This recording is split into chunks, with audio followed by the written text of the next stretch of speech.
Assalamualaikum warahmatullahi wabarakatuh. Sahabat Yas Media dan Stogirian dimanapun Anda berada, senang sekali saya bisa mengudara kembali dalam keadaan yang sangat sehat dan dalam nuansa yang sangat indah ini. Sebagaimana biasa, saya akan mengajak para pemirsa sekalian untuk menyimak obrolan saya berkenaan dengan hal-hal yang aktual yang banyak terjadi di sekitar kita maupun hal-hal yang ramai diperbincangkan oleh masyarakat, tentunya dikemas dalam perbincangan yang menarik, yang syarat akan ilmiah. Sudah hadir di tengah-tengah kita narasumber kita, yaitu Ustadz Soleh Romli. Baik, terlebih dahulu kita sapa beliau. Assalamualaikum Ustadz Soleh Romli. Waalaikumsalam warahmatullahi wabarakatuh. Lujeng Ustadz. Pangestu. Alhamdulillah Ustadz, pembahasan kita sangat menarik sekali menurut saya pada kesempatan kali ini, karena memang ini ya pemberitaannya sangat ramai Ustadz, yaitu berkenaan dengan hewan kurban namun dia terjangkit penyakit PMK Ustadz, penyakit mulut dan kuku atau kaki. Menurut pandangan fikih bagaimana Ustadz? Iya, terima kasih. Berkaitan dengan syarat-syarat hewan kurban, itu diantara syarat hewan kurban itu kan harus sehat. Harus sehat, tidak sakit ya. Untuk menentukan, yang pertama begini, untuk menentukan hewan itu, memastikan hewan itu sehat, hewan itu sakit, ini pertama adalah ada istilah ahlul khubroh. Orang yang memang betul-betul ahli di bidang di bidang ini, kesehatan hewan, bisa istilahnya tabibul hayawan. Jadi ada dokter hewan, atau walaupun bukan dokter hewan ya, walaupun bukan dokter hewan tapi orang yang mengerti tentang hewan. Ahlul khubroh namanya. Ahlul khubroh dalam bahasa kitab. Jadi mohon maaf Ustadz, kendati pun dia bukan dokter hewan, katakan mohon maaf ini dia belantik hewan, tapi ngerti seluk-beluk hewan, dia termasuk ahlul khubroh. Iya, betul ya. Jadi orang yang mempunyai ma'rifah, mempunyai pengetahuan di bidang kesehatan hewan. Kesehatan hewan. Nah, kalau sudah demikian, kalau misalnya kata ahlul khubroh ini hewan sehat, nah maka sudah jelas ini sah digunakan untuk berkurban, setelah tentunya syarat-syarat yang lain sudah terpenuhi. Kalau menurut ahlul khubroh ini hewan ini adalah sakit tapi tidak parah, ya maka baru masuk kepada hukum menurut mayoritas ulama Syafi'iyah adalah kalau sakitnya tidak parah maka boleh dijadikan hewan kurban. Kata ahlul khubroh ini sakitnya parah, mayoritas ulama mengatakan tidak sah. Dengan demikian maka yang berkaitan dengan PMK itu juga demikian, kita masuk kepada pembahasan apa yang ada di dalam kitab tersebut. Mayoritas ulama mengatakan kalau sakitnya sedikit, maksudnya sakitnya itu tidak parah dan diperkirakan tentunya mudah sembuh, ya bukan sakit sedikit tapi indikasi akan menjadi parah, ini beda lagi. Ini dalam kitab dikatakan sakit sedikit tapi akan berakibat menjadi semakin parah. Ini juga mayoritas ulama mengatakan tidak sah. Ya, oleh karena itu lebih aman dalam saat-saat seperti ini. Ketika kita ini akan berkurban, namanya kurban ini adalah ibadah, agar apa yang kita laksanakan ini tidak masuk kepada khilaf, ada perbedaan ulama. Kalau kita masuk ke khilaf, yang paling murah, yang paling mahal hukumnya itu ada. Ya, dalam hal ini dalam kitab Majmu' ini, Majmu' Syarah Muhadzab ini saja sudah ada 3 pendapat berkaitan hewan sakit.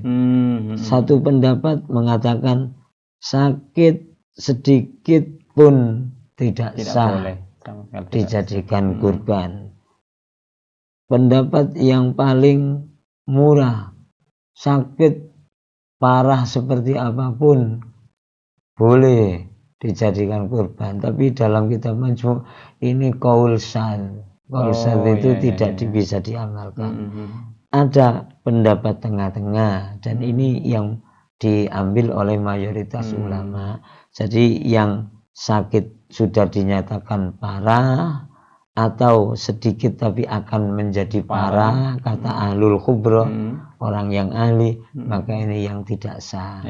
Ya, tapi kalau sakit sedikit dan diperkirakan akan sembuh, mudah sembuh, maka ini boleh dijadikan hewan kurban. Oleh karena itu lebih aman bagi kita kaum muslimah yang akan melaksanakan kurban, ya kita kita periksakan, ya kita periksakan kalau ada keraguan, ya ini hewan kok meragukan, ya kita panggil orang yang ahli, apakah itu dokter atau kita berkonsultasi dengan dinas kesehatan hewan, ya maka ini gimana hewan ini memenuhi syarat apakah tidak dijadikan kurban.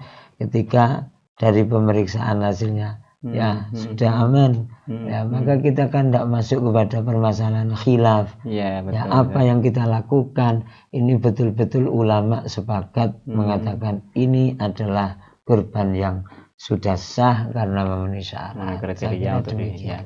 Jadi kalau melihat dari kondisi keadaan yang sekarang di mana wabah PMK ini sudah terjadi di mana-mana, maka langkah yang terbaik adalah mengkonsultasikan kepada ahlul khubro tadi, baik kepada dinas kesehatan, kepada dokter hewan maupun kepada orang yang ahli. Kalau seumpama dia bukan ahlul khubro, tidak ahli di bidang, cuman dilihat dari zahirnya hewan yang dia miliki ini ya sehat-sehat saja, sehingga dia tidak perlu untuk berkonsultasi kepada hanya berdasarkan praduganya, berdasarkan zahirnya dia hewan ini sehat, ini boleh ya. Kalau demikian sebetulnya boleh, tetapi nanti ada masalah kan itu ya. Ketika kita sudah yakin ini tidak ada masalah, hewan ini hewan sehat, kemudian mungkin ya dengan anggapan yang sudah jelas-jelas sehat, begitu disembelih ya ternyata bagian organ tubuh bagian dalam ini ternyata kok sakit, ya hatinya, kemudian ada ulatnya, ya ternyata penyakitan, ya kalau demikian maka kita harus masuk kepada permasalahan khilaf tadi. Nah, kalau tidak, maka ini kan dinyatakan ternyata tidak sah, kan gitu kan jadinya. Jadi sebenarnya PMK ini ya dilihat dari kondisi hewan itu sendiri saja, apakah hewan ini kendati pun terkena virus PMK itu, kemudian kita lihat ini dilihat ini saja. Apakah parah dan tidaknya itu juga berpengaruh tadi ya. Jadi tidak parah tapi kemungkinan akan parah atau parah kemungkinannya akan itu dibutuhkannya ahlul khubro tadi itu. Jadi ahlul khubro sangat menentukan terhadap kriteria hewan ini boleh dan tidaknya digunakan untuk kurban saja pada zaman yang seperti saat ini kan. Jadi tentunya ada tanda-tanda kok kita ragu lebih baik kita panggil orang yang ahli. Baik, terima kasih Ustaz sudah hadir pada kesempatan kali ini. Mudah-mudahan penjelasannya menjadi ilmu yang bermanfaat dan barokah. Baik para pemirsa dimanapun Anda berada, itu tadi perbincangan saya dengan Ustaz Sholeh Romli berkenaan dengan wabah PMK di tengah-tengah yang terjadi di sekitar kita pada kesempatan kali ini, pada saat ini, yaitu pada hewan yang akan kita jadikan korban. Sudah dijelaskan tadi panjang lebar oleh beliau, mudah-mudahan menjadi ilmu yang bermanfaat untuk para pemirsa. Jika ada hal-hal yang butuh ditanyakan berkenaan dengan penjelasan narasumber tadi, silakan mengisi kolom komentar yang insya Allah komentar tersebut akan kita tindak lanjuti, akan kita bahas pada episode yang akan datang. Dari kami kurang lebihnya mohon maaf. Assalamualaikum warahmatullahi wabarakatuh. Waalaikumsalam warahmatullahi wabarakatuh.